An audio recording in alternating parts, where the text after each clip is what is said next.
இன்றைய பாடங்கள் 3. முதலாவதாக, நமது ஆண்டவர் மன்னிக்கும் கடவுள். அவர் நாம் மனம் திரும்ப வேண்டும் என்று விரும்புகிறார். தனது பிள்ளைகளை மன்னிக்கும் அன்பான தந்தையாக இருக்கும் நமது ஆண்டவரை அறிந்து அனுபவிக்கும் பாக்கியம் நமக்கு இருக்கிறது. அவர் நம்மிடம் விரும்புவது மனம் திரும்பி நீதிமான்களாக இருந்து மீண்டும் பாவம் செய்யாமல் இருப்பது மட்டும்தான். தம்மை நேசிக்கவும் தம்மிடம் திரும்பவும் உண்மையான விருப்பத்துடன் வரும் அனைவரிடமும் அவர் மகிழ்ச்சி அடைகிறார். அவர் தனது சொந்த அன்பு மகன் நமது ஆண்டவராகிய இயேசு கிறிஸ்துவை அவர்களின் நமது பாவங்களுக்கு பரிகாரமாக அனுப்பினார். பல யூதர்களும் ஏன் பிற இனத்தவரான நாமும் கூட நம் இறைவனை முழு மனதுடன் ஏற்றுக்கொள்ள இன்னும் தயங்குகிறோம். அவர் இன்னும் தம்முடைய திறந்த கரங்களுடன் நமக்காக காத்திருக்கிறார். இரண்டாவதாக, நீதியான கோபத்தை கொண்டிருங்கள், ஆனால் பாவம் செய்யாதீர்கள். கோபம் என்பது நீதியானதாக இருக்கக்கூடிய ஒரு இயற்கையான மனித உணர்ச்சி.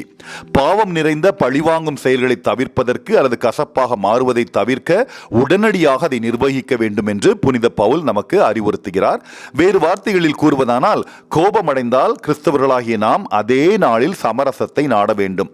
பிசாசுக்கு பாவத்தை நோக்கி நம்மை நடத்தி செல்லும் வாய்ப்பை வழங்கக்கூடாது. விசுவாசிகளிடையே சகோதரத்துவத்தை அளிக்கும் கோபத்தின் பாவ இயல்பை முழுமையாக அடிக்கோடிட்டு காட்டிய அவரது தெய்வீக தலைவர் இயேசுவை பவுல் முழுமையாக பின்பற்றினார் என்று பார்க்கிறோம். நாமும் அதே போல் செய்ய இன்று அழைக்கப்படுகிறோம். மூன்றாவதாக, மரியாவையும் யோசேப்பையும் போல அமைதியாக இருக்க கற்றுக்கொள்வோம். ஆனால் கடவுளின் திருவுளத்தை நாம் செய்ய வேண்டும். இயேசுவின் பெற்றோர்களான மரியாவும் யோசேப்பும் ஒருவர் எவ்வளவு அமைதியாக இருக்க முடியும் என்பதற்கு சரியான எடுத்துக்காட்டுகள். ஆனால் கடவுள் கொடுத்த பணியை முடிக்க அவர்கள் தவறியதில்லை. பைபிளில் மரியாவை பற்றி அதிகம் எழுதப்படவில்லை, ஏனெனில் அது யூத ஆணாதிக்க சமூகம். ஆனால் கானாவில் நடந்த முதல் அதிசயம், மரியா எலிசபெத்தை சந்தித்தது, மரியா சிலுவையின் அடிவாரத்தில் நின்றது, பெந்தகோஸ்தை நாளின் பொழுது சீடர்களுடன் ஜெப கூட்டுறவு என்று அவளுக்கு மிக முக்கியமான பாத்திரங்கள் உள்ளன.